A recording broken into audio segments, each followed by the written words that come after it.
Content de passer ce premier dimanche 2024 avec vous.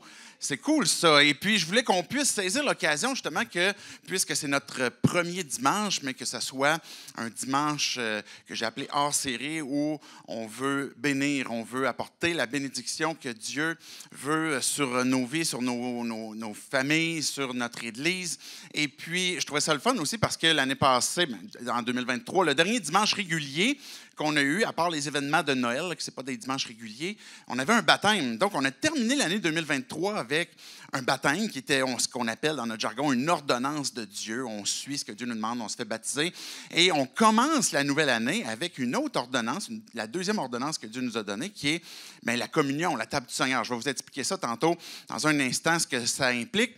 Mais ce matin, c'était ça. Le but, c'est de pouvoir parler de bénédiction, de pouvoir la saisir par la foi, cette bénédiction que Dieu veut nous donner à chacun d'entre nous. Je veux prier que Dieu puisse nous conduire et puis après ça, on va regarder un texte en particulier que je veux vous présenter. Dieu, on veut te dire merci pour ce premier dimanche que tu as pourvu ce matin, ce 7 janvier qui un dimanche qui, on veut te consacrer, on veut te donner, on veut venir devant toi pour que tu puisses venir nous parler. Peu importe Dieu d'où on est, peu importe notre arrière-plan avec toi, notre prière, c'est que tu puisses venir parler à nos cœurs, nous révéler qui tu es et puis nous révéler aussi peut-être ce prochain pas de foi que tu veux que l'on fasse pour qu'on puisse saisir cette bénédiction qui est en toi, qui est abondante. C'est en ton nom, Jésus, qu'on prie. Amen. Amen. Je ne sais pas si vous êtes comme moi, en tout cas, je sais qu'on est beaucoup de Québécois qu'on aime regarder le bye-bye. Hein? Il y en a-tu qui ont regardé le bye-bye? Ou les autres, parce que vous êtes gênés de dire que vous avez regardé le bye-bye, je sais pas. Moi, en fait, ce que j'aime encore plus que le bye-bye, c'est la revue Infoman. Je ne sais pas s'il y en a d'autres qui sont comme plus revue Infoman. Moi, c'est deux trucs que j'aime, mais particulièrement la revue Infoman. Mais ce que je trouvais drôle, ou ironique, c'est le début de ces deux émissions-là qui débutaient avec une chanson qui était un peu cynique, hein, si vous vous souvenez. La revue Infoman qui était, je ne vous la chanterai pas, là, mais comme dans les grandes lignes, c'était on a vu beaucoup de jamais vu en 2023 avec Jean Bleu-Jean, le groupe bien populaire là, avec Coton Ouaté. Fait que, bref, c'est intéressant de voir comment ce qui a été dépeint pour l'année 2023 était une année plutôt sombre, avec beaucoup de choses qui se sont passées, des cataclysmes et puis différents rebondissements. Puis même pour le bye-bye, la toune du début, c'était c'est la fin du monde, rien de moins. Et je me souviens plus c'était quoi l'air, mais l'idée c'était ça, c'est qu'on a tellement vu de choses en 2023 qu'on a l'impression qu'on est comme proche de la fin du monde. Mais je ne sais pas comment a été votre année. J'ai parlé avec plusieurs d'entre vous. Certains m'avaient dit que vous avez eu une bonne année. Ça a été pour vous une année 2023 qui a été remplie de belles et bonnes choses. Mais j'ai entendu beaucoup aussi, comme je disais dans la revue Infoman ou bien dans le Bye-Bye, mais de nos vies personnelles qui, en 2023, ont été difficiles, que vous avez eu des épreuves, vous avez eu des difficultés. Et comment est-ce qu'on aborde l'année 2024? De quelle façon est-ce que vous voyez cette nouvelle année qui est devant vous? Et est-ce que vous êtes un peu cynique ou est-ce que vous êtes encouragé ou est-ce que vous espérez? J'espère que 2024 va être complètement différent que 2023. En même temps, quand on s'arrête pour réfléchir, on arrive vite quand même à la conclusion comme quoi que notre espérance dans une année qui fait uniquement changer de chiffre est une espérance qui est quand même assez faible. Vous me suivez? Parce qu'on passe à 2023, on va à 2024, mais c'est quoi la réelle différence, mis à part d'un changement de date? Il y a des choses qui peuvent aller mieux, mais il y a des choses qui peuvent pas nécessairement, qui peuvent rester pareilles ou être pires. Et notre espérance que 2024 soit vraiment meilleur, on n'a pas de certitude sur la base d'un calendrier ou de choses qui ont changé parce que les circonstances, on ne les contrôle pas. Mais une chose qu'on peut saisir, qu'on peut profiter, je vais le dire comme ça, mais c'est la bénédiction que Dieu veut nous donner. Et ça, c'est quelque chose qu'on peut saisir, qu'on peut prendre par la foi. Et indépendamment des circonstances, qu'elles soient bonnes ou qu'elles soient mauvaises, on est capable de pouvoir saisir ces bénédictions-là. Puis même l'espérance, je parlais tantôt d'une espérance d'une date qui change, une année qui change, que ça peut être un peu faible. Je voyais un meme la semaine passée, ou il y a 2 semaines, que je me faisais vraiment rire. C'était un lutteur, je ne me souviens plus c'était lequel, là. Et puis il y avait comme un masque, et puis là, ça disait comme moi, en 2023, puis là, il enlevait son son masque. Il y avait le même masque en dessous. Ça disait, moi, en 2024, tu sais, mon meilleur moi. Mais finalement, même ce que ça illustrait, le mime, c'est qu'on enlève notre moi, ce qu'on est, pour dire, OK, je ne serai plus le même en 2024, mais on l'enlève, mais finalement, on est encore la même personne. On a encore des choses qui sont à corriger et puis qui ont besoin d'être transformées. Et ce qui peut réellement transformer nos vies, ce que l'on croit quand on place notre foi en Dieu, en Jésus-Christ, c'est qu'il est celui qui peut transformer nos vies. Et celui qui peut transformer notre année 2024, qui est celui qui, oui, il peut transformer les circonstances, mais bien au-delà de ça, il peut nous accompagner à travers ces différentes circonstances-là et puis nous amener avec une autre perspective aussi. Ce qui va changer ma vie cette année, ce qui va changer ta vie cette année, ben, c'est la présence de Dieu. Et ça, c'est le désir de Dieu dans ta vie, dans nos vies. Le texte que je veux vous lire, c'est un texte que je lis régulièrement quand que je fais des mariages, quand on est à la fin du mariage et puis que là, on donne une bénédiction, ben, c'est une bénédiction qui est donnée dans Nombre au chapitre 6, les versets 22 à 27. Je vais vous les lire. Ça va comme suit. L'Éternel dit à Moïse, « Transmets ces instructions à Aaron et à ses fils. Voici comment vous bénirez les Israélites. Vous leur direz que l'Éternel te bénisse et te garde, que l'Éternel fasse briller son visage sur toi et t'accorde sa grâce. Que l'Éternel se tourne vers toi et te donne la paix. C'est ainsi qu'ils mettront mon nom sur les Israélites et je les bénirai. » Un court texte qui est rempli de puissance pour nos vies en 2024. Oui, pour les couples qu'on marie puis qu'on veut apporter la bénédiction, mais c'est un texte qui est utilisé aussi, même il y a plusieurs églises à travers le monde qui, dans leur liturgie, à la fin de leur rencontre, ils vont lire ce texte-là comme pour bénir l'assemblée une fois qu'il va s'en aller. Bien, comment est-ce qu'on voit la bénédiction? Ça veut dire quoi pour toi, la bénédiction? Là, je parle d'une bénédiction comme quoi que, mettons, on lit ce texte-là avant qu'on parte à chaque dimanche. Ça devient quoi? Ça pourrait peut-être devenir routinier. Peut-être que ça pourrait avoir un impact. Quand on parle à une personne et qu'on dit que Dieu te bénisse, ça veut dire quoi? Ça implique quoi? Comment ça résonne dans votre esprit? Parce que peut-être que si tu as un parcours plus ou moins élaboré avec Dieu, dans le sens que tu ne t'identifies peut-être pas nécessairement comme croyant, bénédiction, c'est peut-être pas nécessairement quelque chose qui a vraiment un impact peut-être sur ton âme. Peut-être que tu dis, oui, j'aimerais ça être béni, mais ça veut dire quoi de la part de Dieu? Ou même si tu es croyant, ça implique quoi? Ça veut dire quoi? Et puis, on pourrait avoir une image peut-être un peu, des fois, caricaturée de ce que c'est la bénédiction, comme si est-ce que c'est une personne qui a un pouvoir de bénédiction, puis que là, je ne sais pas, avec une tape là, sur l'épaule ou dans le front, peu importe, et qui là, on bénit la personne. Est-ce que c'est comme ça que ça fonctionne? Est-ce que c'est comme ça qu'on va avoir la bénédiction de Dieu pour 2024? Bien, le texte qu'on vient de lire, c'est... Et les tout premiers versets montrent comme quoi que c'est Dieu qui a voulu ça. C'est Dieu qui veut bénir. L'Éternel dit à Moïse, transmet ses instructions à Aaron. Aaron, il n'avait rien inventé, là. Puis Moïse, il ne s'est pas levé un matin en disant, j'ai une super bonne idée. C'est Dieu qui a dit, je veux bénir. Puis voici les instructions de quelle façon vous allez le faire. Et là, on est dans un contexte de temple. C'est peut-être pour ça que beaucoup d'églises ont adopté cette bénédiction-là.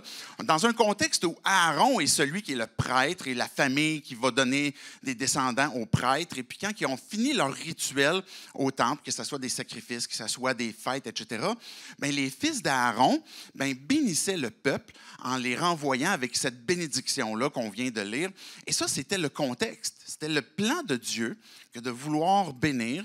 Et puis dans un contexte où le temple, c'est l'image où on pouvait rencontrer Dieu. C'est d'ailleurs pourquoi on appelait le tabernacle, la tente de la rencontre, d'assignation. C'est l'endroit où on rencontrait Dieu. Bien qu'on peut le rencontrer n'importe où, par la prière, peu importe, mais c'est un endroit où on rencontrait Dieu. Le peuple venait, et puis avant de les renvoyer, la bénédiction était proclamée sur eux. Et ça, c'est encore le plan de Dieu pour son Église, pour vos vies, pour nos vies, de vouloir nous bénir encore. Et puis, je disais tantôt que l'origine de ça, c'est Dieu qui a initié la bénédiction. Mais le contenu de la bénédiction est relativement simple aussi, parce qu'il y a 3 choses qui sont mentionnées. Que l'Éternel te bénisse et te garde. Que Dieu te fasse du bien. Que Dieu te garde en sécurité. Que tu sois près de lui. Que ton cœur soit près de lui. Et encore là, c'est que l'Éternel, que ce soit lui qui vienne pour te garder, te donner la sécurité. Que l'Éternel, la deuxième chose qui est donnée dans la déclaration de la bénédiction, que l'Éternel fasse briller sa face sur toi et t'accorde sa grâce. C'est intéressant, hein? Faire briller sa face. Ça veut dire quoi? Comment tu fais ça pour faire briller ta face? Un sourire. Hein? C'est vrai. Quand que Dieu tourne sa face, et c'est ça ce qui implique dans la bénédiction, quand ça dit que l'Éternel fasse briller sa face sur toi, c'est que là, il y a un contact avec le Père qui est intime et qu'il y a une intimité avec son visage qui nous regarde. Puis cette idée comme quoi qu'il brille, c'est qu'il y a un visage d'approbation, d'accueil, d'amour. Cette idée de briller, c'est la gloire de Dieu, sa présence, sa grandeur, sa beauté, et qu'il le fasse briller et t'accorde sa faveur. Si Dieu t'accorde sa faveur, si Dieu t'accorde sa grâce cette année, qu'est-ce que tu peux perdre? Si la grâce de Dieu est encore là, si cette bénédiction-là est encore là, que l'Éternel, la troisième chose qu'on voit dans la bénédiction, puis après ça, j'ai juste quelques questions que je veux qu'on se pose pour faire la réflexion, pour ensuite pouvoir saisir cette bénédiction-là. Mais la dernière chose qu'on voit dans la bénédiction, c'est que l'Éternel tourne sa face vers toi et t'accorde sa paix. Encore cette idée de cette face qui se tourne vers toi, pas contre nous, mais face à nous, et puis qui accorde la paix. On en a déjà parlé de la paix. Si vous avez été là il y a quelques dimanches, une couple de séries, on avait même la série Sainte Paix. Quand on parle de paix, c'est plus qu'une absence de guerre, c'est réellement une prospérité de tous les aspects de nos vies. Dans un repos, dans l'aspect matériel, dans l'aspect physique, dans l'aspect spirituel. Et évidemment, il y a des périodes de nos vies qu'on n'aura pas toujours cette prospérité-là, mais cette paix, cette bénédiction-là que Dieu donne sur notre âme va nous garder et puis va nous amener dans la présence de Dieu, puis à pouvoir saisir ces bénédictions-là en abondance. Et même si, pendant notre vivant sur terre, on n'a pas l'occasion de toutes les saisir, c'est cette promesse que Dieu fait quand il dit qu'il se tourne vers nous et puis qu'il nous accorde sa grâce, mais qu'on peut saisir les bénédictions et ce qui appartient au Père. Vous avez déjà entendu l'histoire du fils prodigue? Même si on lit pas plus ou moins la Bible, si vous êtes plus ou moins familier avec la Bible, on a toujours entendu parler un peu de cette histoire-là. Mais le père qui dit, dans le fond, qui a accueilli son fils prodigue, puis que là, ils ont pris le veau gras, puis là, ils ont fait une fête pour le fils qui est revenu, celui qui avait tout dépensé son bien. Mais il y avait l'autre fils qui, lui, est arrivé, et puis qui a dit, mais comment ça se fait, père, que tu m'as jamais sacrifié un veau gras? Comment ça se fait que tu m'as jamais rien donné? Puis que là, ton fils qui a tout dépensé à ton bien, puis qui a pris ton héritage, puis qui finalement, il revient, tu lui donnes un veau gras, puis moi, rien. Et puis là, le père, c'est cette histoire-là que Jésus raconte, ben il va dire, ben tu es avec moi, tu es toujours avec moi. Les choses qui sont avec moi, que dans ma présence, prends-les, saisis-les. Et c'est une question encore de foi, puis de dire, ben je veux saisir ce qui est devant Dieu, ce qui est dans lui, et puis qu'il me donne justement cette bénédiction. Qu'est-ce que c'est? C'est quoi la bénédiction? Ça veut dire quoi? Tantôt, je disais, c'est peut-être un jargon qui peut-être dit de moins en moins. Peut-être que ça veut dire quelque chose de plus grand pour nous. À la plus simple fraction, quand on vient de voir ce texte qu'on a lu, la plus simple fraction, et puis je ne veux rien minimiser dans ça, là, mais ce qui est l'essence de la bénédiction, c'est la présence même de Dieu. Et c'est pour ça qu'on parle de sa face qui se tourne vers nous. Cette plus grande bénédiction que l'on veut, puis qu'on veut saisir, puis qu'on a besoin, c'est la présence même de Dieu, de voir sa face, que d'être réconcilié. C'est quoi la bénédiction? Mais c'est la présence de Dieu, c'est l'approbation de Dieu, son visage qui brille vers nous, sur nous, et puis qui nous donne son approbation, qui nous donne sa faveur, et puis que la bénédiction va impliquer, oui, sa faveur, mais aussi la provision. Et c'est ça qu'on parlait tantôt quand on disait que c'est inclus dans la paix, ce shalom qui Dieu va pourvoir à ce qui est nécessaire. Il y a deux choses que quand Dieu parle de bénédiction, mais qu'il faut comprendre. C'est que quand que Dieu parle de bénédiction, il parle de prendre plaisir. Dieu qui nous voit, puis qui voit sa création, a du plaisir à voir ce qu'il a créé. Comme par exemple dans le Jardin d'Éden, quand que Dieu a tout créé, si vous avez déjà lu le récit, vous pouvez voir comme quoi qu'à chaque fois qu'il y a un jour qui se termine, ça dit que Dieu a vu que cela était bon, et puis là, il a dit, ben la chose est bonne. Et puis jusqu'à temps que ça termine à la fin, que ben, voici, tout était très bon. Mais ça, c'est la bénédiction que Dieu donnait à chaque fois quand on voit Dieu qui se réjouit, c'est qu'il est en train de constater la belle et bonne chose qu'il y a, et puis qu'il est en train de déclarer comme quoi que mais ça, c'est cool, c'est une bonne chose. Ça implique la bénédiction, ça implique de la réjouissance. Le fait qu'on peut constater justement cette bénédiction-là va impliquer la réjouissance, mais il va impliquer aussi une autre chose qui est de s'engager activement en ce qui nous réjouit. Si vous avez déjà lu, par exemple, des récits de l'Ancien Testament, vous avez déjà lu des textes comme quoi que le Père a béni ses enfants. Vous vous en souvenez de ça? Ça veut dire quoi? Ça implique quoi? Là, il met la main sur sa tête, puis là, il proclame certaines bénédictions.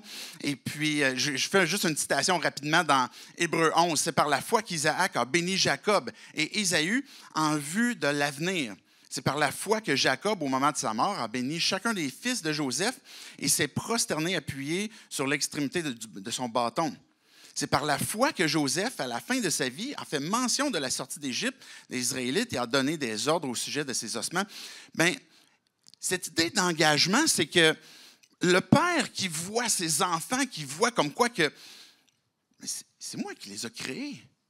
Ils me ressemblent, ou ils ressemblent plus à ma femme, heureusement.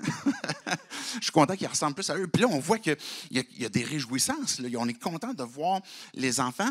Et la bénédiction implique de la part du Père, l'image est l'image terrestre, mais qui s'applique à l'image céleste, c'est que le Père qui constate la belle et bonne chose dans la vie de ses enfants, il va aussi contribuer et donner à ses enfants pour ce qu'il voit. Et là, ce n'est pas l'idée de, puisque tu fais le bien, puis là, tu le mérites, là, je vais te donner, puis je vais m'engager. Mais cette joie comme quoi que tu es mon enfant. Puis quand on voit, par exemple, un Jacob qui bénit ses enfants, un Isaac qui va bénir ses enfants, mais c'est cette même idée où là, je te bénis, puis c'est la raison pour laquelle il va te donner son héritage.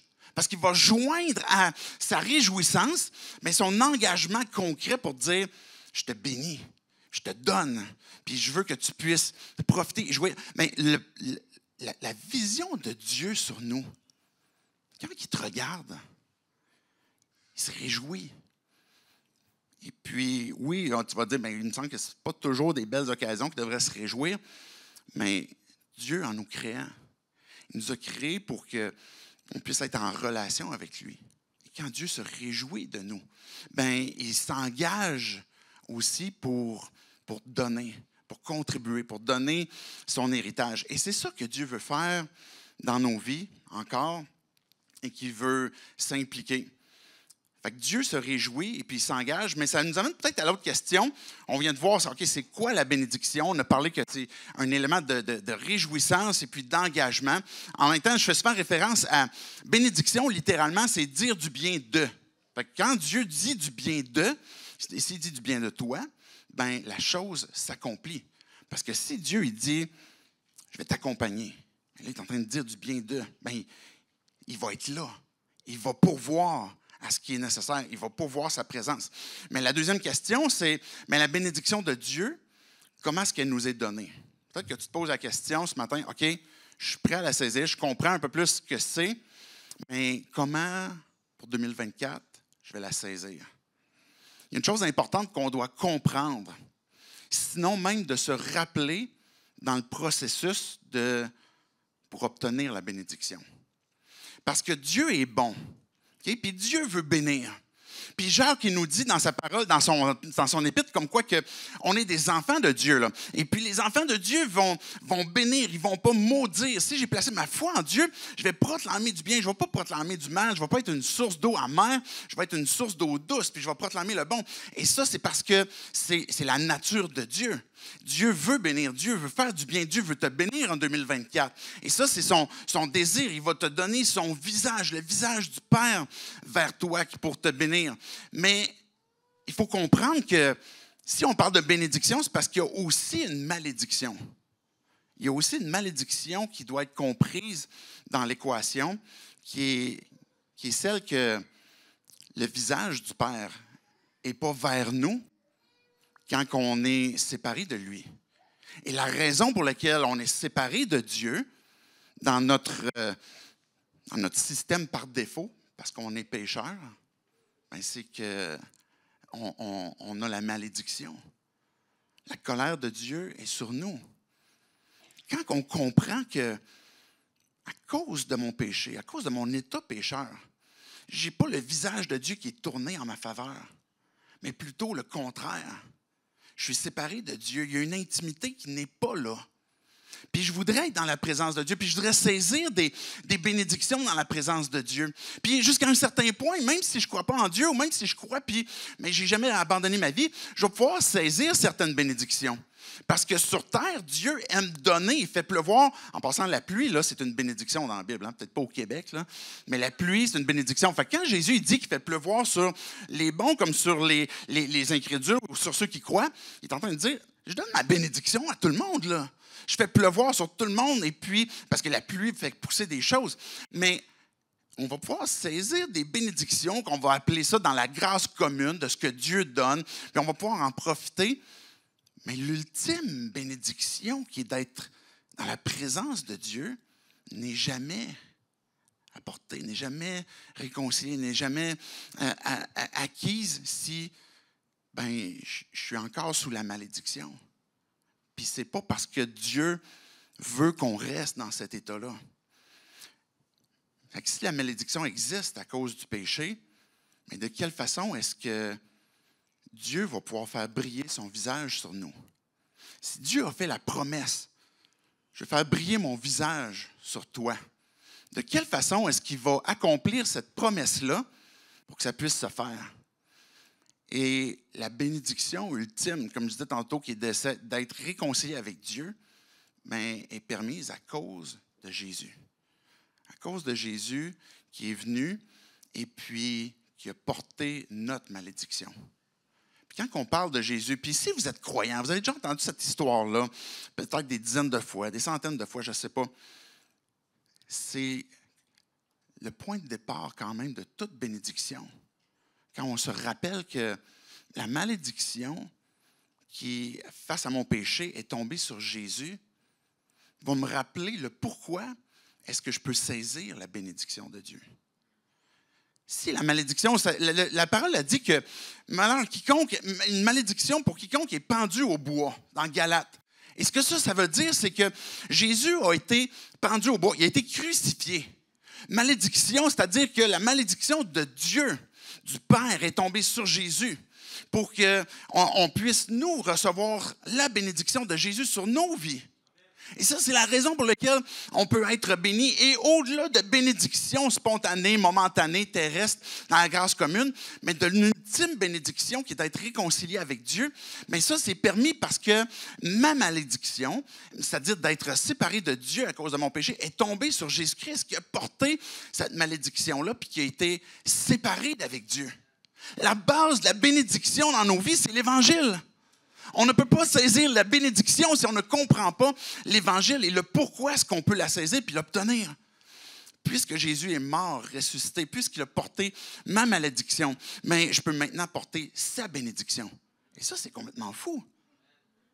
Dans Jean 17, quand Jésus il priait, puis il a prié lui aussi, il est le souverain sacrificateur, il est le descendant ultime, ou en fait même l'ancêtre, il est le descendant ultime d'Aaron, celui qui peut bénir, puis dans sa prière dans Jean 17, il va prier pour bénir aussi.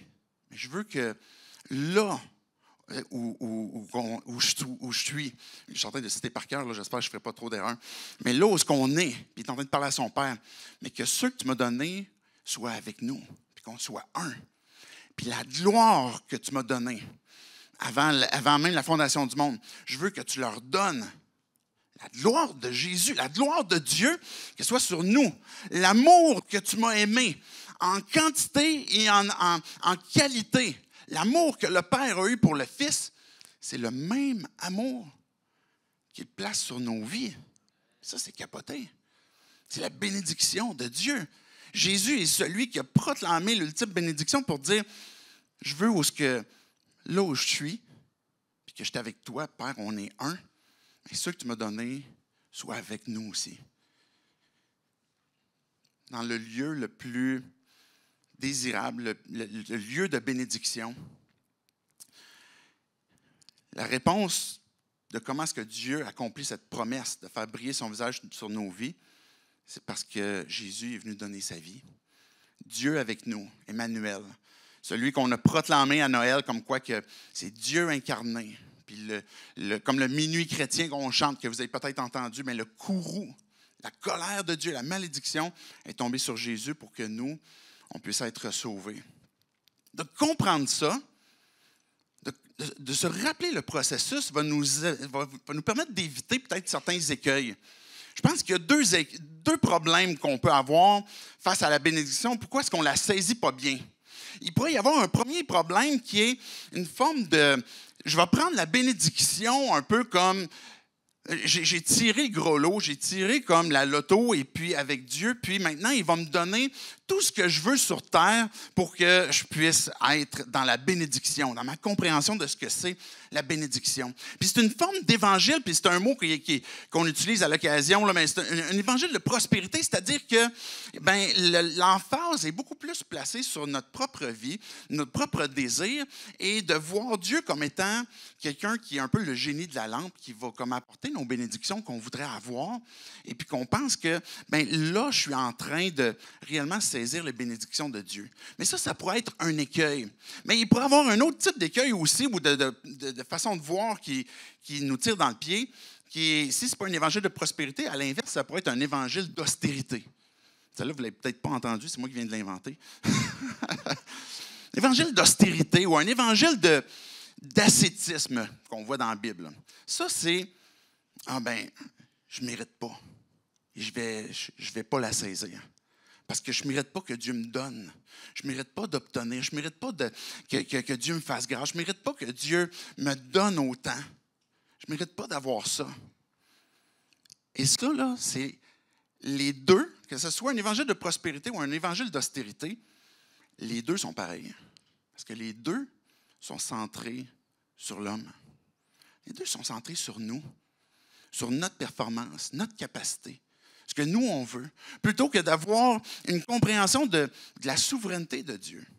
Et que si je me rappelle, c'est comment est-ce que Dieu accomplit sa promesse pour qu'il puisse faire briller son visage sur moi? Pourquoi est-ce que je suis béni? Parce que Dieu a tout fait pour que je puisse être béni. Il m'a donné sa vie. Le Père m'a donné son Fils. Et puis, il a pris la malédiction. Et la seule chose que je pouvais faire, c'est merci Dieu. Puis je me repens. Je fais un 180. Je prends ce que tu me donnes par la foi. Puis ça, je ne le mérite pas. C'est ce qu'on appelle la grâce de Dieu. Mais quand que je tombe de l'autre côté d'une forme d'évangile d'austérité, puis que je me prive de saisir ou de louer Dieu, de me réjouir. On dit tantôt que la bénédiction implique la réjouissance. Et si Dieu donne la bénédiction, tu dois obéir puis réjouir de ce que Dieu te donne. Parce que je dis, Dieu, ça vient de toi. Et puis que je suis en train maintenant d'avoir cette reconnaissance comme quoi que c'est Dieu qui est souverain, c'est Dieu qui a pourvu, c'est Dieu qui veut bénir et puis qui a pourvu l'Évangile pour que lui puisse porter notre fardeau. Je termine avec une dernière citation de Colossiens 2. Je ne l'ai pas apporté sur le texte, je vais juste vous la lire, mais je vous encourage à la relire si vous voulez repasser cette bénédiction-là. Faites attention que personne ne vous prenne au piège par la philosophie, par des tromperies sans fondement qui s'appuient sur la tradition des hommes, sur les principes élémentaires qui régissent le monde et non sur Christ. En effet, c'est en lui qu'habite corporellement toute la plénitude de la divinité. Vous avez tout pleinement en lui qui est le chef de toute domination et de toute autorité. J'aurais dû l'écrire finalement. Hein? Parce qu'il y a beaucoup de stock là-dedans. Il y a beaucoup de tout et de tout. Mais vous avez tout pleinement en Jésus-Christ. En lui habite corporellement toute la plénitude de la divinité. Il n'en a pas oublié un atome à quelque part. Et ça, c'est Dieu, il s'est donné. Il est notre plus grande bénédiction. Il est celui qui transforme nos vies. Celui qui ça nous emmène à la dernière réflexion, à la dernière question. Comment est-ce que la bénédiction de Dieu change ma vie? Bien, elle change notre identité. Elle change le fait que quand que je suis passé de la malédiction, puis que je me suis tourné vers Dieu, puis je dis maintenant, Dieu, j'ai besoin d'un rédempteur pour que la malédiction tombe sur lui, puis la bénédiction vienne sur moi, mais mon identité change. Parce que quand le visage de Dieu se tourne vers moi, puis qu'il fait briller son visage sur moi, il fait devenir son enfant. Je suis son enfant. Son nom est sur moi. Il a placé son nom sur moi. Le baptême qu'on a célébré il y a quelque temps, le baptême que vous avez célébré pour votre propre vie est un rappel aussi. Ce n'est pas juste une image de quelque chose qui s'est passé, mais c'est aussi un moyen de vous rappeler le fait que tu es dans la famille de Dieu. Tu es béni. Ton Père, c'est Dieu. Et puis, son visage est en ta faveur. Et puis, donc, ton identité est changée parce qu'il t'a donné son nom. Tu es devenu son fils, sa fille. Et puis, tu as maintenant aussi cette famille dans laquelle tu es introduit. C'est intéressant, hein, parce que quand on réfléchit, vous allez dire, c'est tellement évident, tu n'aurais peut-être pas dû le mentionner. Mais la bénédiction implique la communauté. Pourquoi? Parce que ça prend quelqu'un qui le dit à une autre personne. Pour bénir, il faut que Dieu est le premier qui vient nous le dire. Aaron était celui qui le proclamait sur le peuple, mais c'était une pratique aussi qu'on voit dans le peuple de Dieu, dans l'Église, que Dieu veut qu'on pratique, qu'on bénisse. Et ça veut dire qu'il y a une implication de la communauté, puis qu'on s'investit, puis qu'on se bénit les uns les autres. On est en train de voir le bien que Dieu a placé dans l'autre. On est en train de le constater, on se réjouit de ça, puis mais comment je peux m'impliquer puis m'engager pour te bénir, pour faire du bien, pour accompagner ce que je vois de toi. Puis comment est-ce que je peux... Bien, ça peut impliquer de la prière, ça peut impliquer des paroles d'encouragement, ça peut impliquer de toutes sortes de choses dans lesquelles la communauté va pouvoir s'engager puis s'impliquer. Je vais inviter les musiciens à s'avancer, puis on va transiger tranquillement vers la table du Seigneur, la communion. Mais la communauté, c'est, oui, au sein de l'Église, mais c'est aussi une implication de l'Église envers le monde, envers notre ville, envers notre communauté. Jésus, il dit, vous êtes la lumière du monde, vous êtes le sel de la terre. Dieu, il nous a placé des bénédictions en nous, dans nos vies, dans nos familles, dans notre Église. Puis il dit, maintenant, je veux que vous soyez aussi une bénédiction pour le monde. Puis que vous puissiez donner, puis redonner, puis vous impliquer, puis de façon à ce qu'on se sacrifie aussi pour aimer, puis bénir les gens qui sont autour de nous. Et ça, c'est le type d'Église qu'on veut être. On veut être une Église qui apprécie la bénédiction, qu'on saisit la bénédiction de Dieu, qu'on veut être des bénédictions les uns pour les autres, qu'on veut s'encourager, avoir ces paroles d'encouragement, avoir des paroles qui vont avoir des actions qui vont suivre les paroles, mais aussi qui est une Église qui va rejaillir aussi sur le monde, sur les gens autour de nous pour dire, bien, on est là pour bénir. Et puis de différentes façons dans lesquelles on veut le faire. La table du Seigneur, c'est un moyen de se rappeler le début de la bénédiction. Le pourquoi est-ce que 2024, peu importe ce qui se passe, si je suis réconcilié avec Dieu, même si j'ai des moments qui sont plus difficiles, même si j'ai des moments peut-être de sécheresse, même si j'ai certaines difficultés, que si je suis réconcilié avec Dieu, Dieu veut me bénir. Il veut me bénir de sa présence. Il veut me donner sa paix, sa faveur. Il veut tourner son visage sur ta vie, puis briller sur toi. Puis la table du Seigneur, c'est le moyen de se rappeler que quand Jésus est venu, puis au tout dernier repas de la Pâque, il a pris le pain qui a brisé, puis il a dit, ceci est mon corps qui est brisé, qui a été donné pour vous. Jésus est en train de montrer comme quoi que volontairement, il donne sa vie pour nous bénir.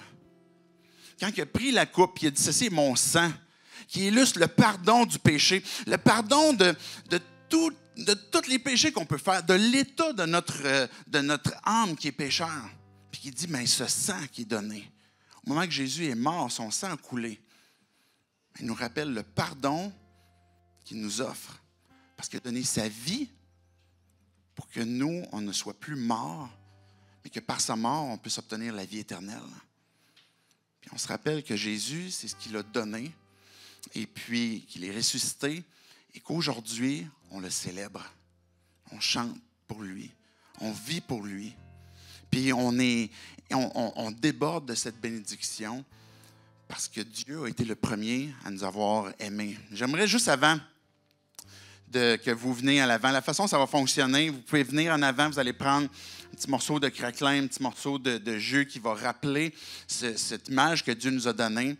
Vous allez pouvoir retourner ensuite à vos places et puis prendre le temps de parler à Dieu, prendre le temps de le louer, de l'adorer, de saisir peut-être la bénédiction que Dieu veut te donner, de ne pas t'en priver parce que tu penses que tu ne la mérites pas, puis de la saisir d'une bonne façon parce que tu comprends que tu ne la mérites pas, mais que tu veux saisir la grâce, puis de lui dire, puis de l'adorer. Et je sais que plusieurs d'entre nous, on aspire pour 2024 à avoir peut-être des moments de rafraîchissement, peut-être des bénédictions sur nos vies, peut-être spirituelles, que Dieu puisse apporter la bénédiction. Et c'est ça que je veux proclamer, juste avant qu'on aille avec la table du Seigneur, que Dieu apporte la bénédiction sur vos vies spirituelles, que Dieu apporte la bénédiction sur ton désir de vouloir le connaître de plus en plus, que ce soit à travers sa parole, par la prière. Que Dieu bénisse ça. Que Dieu bénisse tes relations familiales, tes relations d'amitié, tes relations au travail. Que Dieu soit devant toi pour bénir ces relations qui peut-être ont besoin de restauration, qui veulent s'approfondir. Que Dieu apporte la bénédiction sur ton corps, sur ton physique, sur ta santé physique, sur ta santé émotionnelle. Que Dieu apporte réconfort, que Dieu apporte un vent de fraîcheur, que Dieu apporte l'encouragement, qu'il apporte la guérison, que Dieu apporte la provision dans tes besoins matériels, qu'il continue de le faire, mais que Dieu pourvoie, que Dieu apporte sa bénédiction dans tes différents besoins. Sur ta vie professionnelle, ou peut-être dans ton processus d'éducation, que Dieu apporte sa bénédiction sur ton travail, qu'il fasse fructifier l'œuvre de tes mains, que tu sois une bénédiction pour ton travail, et puis que Dieu vienne bénir aussi tes études, que tu puisses réussir sans trop d'efforts, mais avec un peu quand même. Que Dieu apporte la bénédiction sur ton service, ton ministère. Que Dieu apporte un vent de fraîcheur sur l'encouragement qu'il veut te donner. Si tu t'investis dans le monde spirituel, on ne voit pas toujours les fruits. On va le voir des fois de l'autre côté, qu'est-ce que ça produit. Que Dieu apporte cet encouragement-là, cette nouvelle force-là, ce nouveau zèle. On soit une Église qui va servir avec le zèle, justement, que Dieu donne par son esprit. Pour ta croissance personnelle dans ce que tu veux connaître, dans ce que tu veux découvrir, que Dieu apporte sa bénédiction, que Dieu apporte sur tes différents hobbies, mais que tu puisses avoir cette bénédiction aussi, même dans ces sphères-là. Que Dieu t'apporte la protection et sa sécurité sur ta vie. Juste avant qu'on vienne à l'avant, je vous invite à vous lever avec moi. Si vous êtes mal à l'aise, vous pouvez rester assis, je ne veux rien forcer. Je veux simplement redonner cette bénédiction qu'on a lue dans Nombre. Et puis, ce que je viens de mentionner des différentes sphères de nos vies, ce sera une occasion peut-être de parler à Dieu tantôt sur laquelle tu veux saisir, comment est-ce que Dieu veut bénir. Mais encore là, je rappelle que la bénédiction, ce qu'on fait tout simplement, c'est la proclamer. Proclamer le nom de Dieu sur nos vies. Le nom de Jésus. Et c'est ça qui est la bénédiction. Que l'Éternel te bénisse et te garde. Que l'Éternel fasse briller son visage sur toi et t'accorde sa grâce. Que l'Éternel se tourne vers toi et te donne la paix. Et c'est ainsi qu'on met le nom, ton nom Dieu, sur nos vies, sur nos familles, parce que tu veux nous bénir. Tu es ce Dieu de bénédiction, ce Dieu de gloire, ce Dieu d'intimité, ce Dieu de présence. Viens faire briller ton visage sur nos vies. Apporte ce vent de rafraîchissement. Viens faire fleurir, Dieu, là où c'est mort présentement. Viens apporter la guérison, Dieu, dans nos cœurs, dans nos pensées, dans notre âme, dans nos corps. Et apporte ta bénédiction dans nos vies, sur nos vies.